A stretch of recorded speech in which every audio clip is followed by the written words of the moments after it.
Sebelumnya perkenalkan, Nama saya Ismul Adong dengan NIM 240311175. saya Siti Sabina dengan NIM 240311202. Saya Sakinah Mutiara Dila dengan NIM 240311186. Saya Anasya Amelia dengan NIM 240311170. Saya Sabrina Habibah dengan NIM 240311206. Saya Trisila Nindya Putri Agustin dengan NIM 240311176. Saya Anissa Nur Fatona dengan NIM 240311167. Saya Muhammad Agus Wahid dengan NIM 240311171.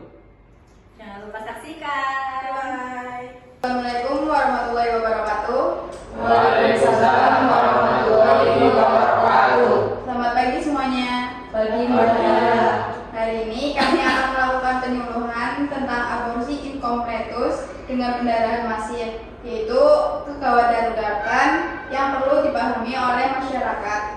Kami harap materi ini bisa memahami untuk teman-teman mengenali tanda bahaya, penyebab, dan cara untuk penanganannya. Nah, sebelumnya apa ada yang sudah tahu apa itu abortus incompletus? Belum.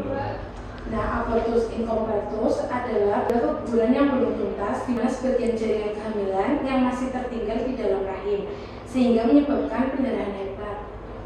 Oh, berarti perdarahan bisa terjadi terus-menerus ya, Mbak?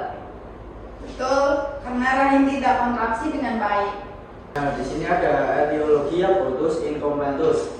Yang pertama, penyebabnya ada abortus incomplete, seringkali serupa dengan penyebab keguguran lainnya, seperti kelainan kromosom pada janin, infeksi, gangguan hormon, serta kondisi medis ibu seperti diabetes yang tidak terkontrol. Nanti kalau semisal aktivitas berat bisa juga jadi penyebab. Aktivitas berat bisa memperburuk kondisi, tapi penyebab paling umum berasal dari faktor biologis.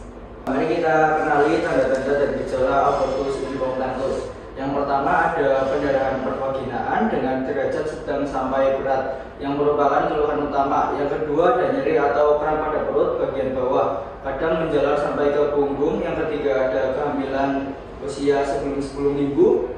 Janin dapat keluar bersama plasenta, namun pada usia lebih dari 10 minggu pengeluaran janin dan plasenta biasanya terpisah. Yang keempat ada bagian atau seluruh plasenta tertinggal dalam uterus yang menyebabkan pendarahan yang dapat berlangsung terus-menerus. Yang kelima ada pada kehamilan lebih lanjut, pendarahan menimbulkan shock hipovolemik. Yang keenam ada pemeriksaan panggul vagina touch, dapat menunjukkan serviks terbuka dengan sisa jaringan konsepsi masih tertinggal. Yang terakhir ada kadang ditemukan nyeri tekan pada uterus dan abdomen terasa lebih lembek. Kalau penderita sudah pucat dan hampir pingsan itu sudah bahaya ya? Ya, itu tanda shock akibat kehilangan darah. Selanjutnya ada komplikasi yang dapat terjadi. Yang pertama, pendarahan berat. Terjadi jika pendarahan berlanjut atau sangat banyak setelah keguguran. Yang kedua, infeksi rahim disebabkan oleh sisa jaringan yang tertinggal di dalam rahim dan menyebabkan infeksi. Yang ketiga, perforasi rahim. Terjadi jika ada cedera pada dinding rahim akibat tindakan medis seperti kuretase yang tidak hati-hati. Yang keempat, shock septic. Infeksi berat yang menyebar ke seluruh tubuh dan bisa mengancam nyawa, ditandai dengan tekanan darah rendah, demam tinggi, dan gangguan organ. Berarti kalau dibiarkan sangat berbahaya ya? Sangat berbahaya Bapak, karena itu harus segera ditangani. Selanjutnya ada penata laksanaan medis. Yang pertama, pemberian cairan infus atau cairan genjar yang dilanjutkan pemberian transfusi. Yang kedua, ada pengeluaran sisa hasil konsepsi secara manual. Yang ketiga, tindakan kuretase dilakukan dengan karet vakum. Dan yang keempat, disuntikan ergometrin setelah tindakan dilakukan untuk mempertahankan kontraksi uterus. Apakah tindakan itu aman untuk dilakukan? Tindakan akan aman jika dilakukan oleh tenaga medis yang profesional atau sudah terlatih.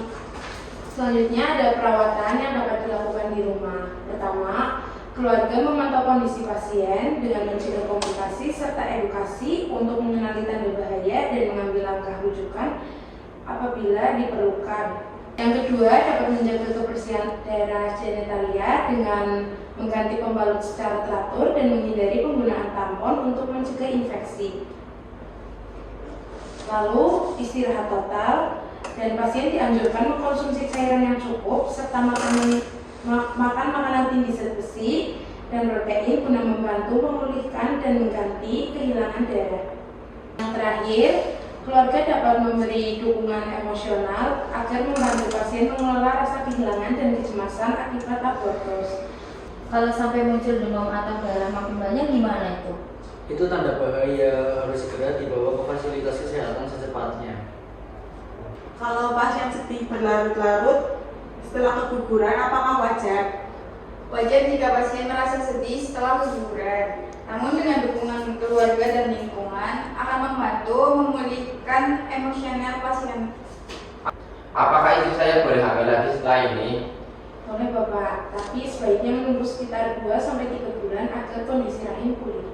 Apakah Bapak dan Ibu sudah paham dengan materi yang kami jelaskan tadi? Sedikit.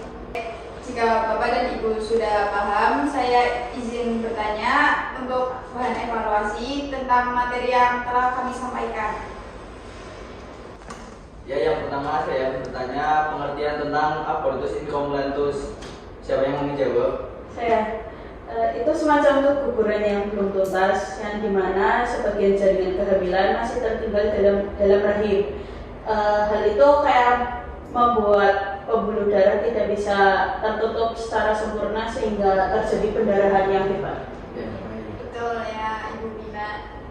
Selanjutnya, apa ada yang tahu tanda dan gejala abortus incompletus? Nah, perdarahan vagina sedang sampai ke berat, terus ada nyeri kram perut bawah, menjalar ke punggung, terus ada sisa jaringan kehamilan masif, tertinggal di rahim, terus ada serviks terbuka saat diperiksa, terus yang terakhir tadi ada perdarahan bisa masif hingga menyebabkan shock. Ibu Cila. Selanjutnya ada yang bisa disebutkan apa saja tanda bahaya abortus incompletus? Pendarahan masif, shock, dan infeksi. Ini saya akan bertanya apa aja sih komplikasi dari abortus incompletus? Ada pendarahan berat, infeksi rahim, sama shock septik. Ya, baik, betul Bu. Terakhir pertanyaan buat ibu-ibu dan bapak sekalian, apa sih cara perawatan di rumah untuk abortus incompletus? Perawatan yang bisa dilakukan di rumah itu seperti rutin mandi, pembalut, terus menghindari menggunakan tampon, istirahat total, dan minum dan makan makanan yang tinggi gizi. Ya betul ya Ibu. Baik, sebelum acara penyuluhan hari ini saya tutup, ini ada materi buat Bapak dan Ibu pelajari kembali di rumah ya.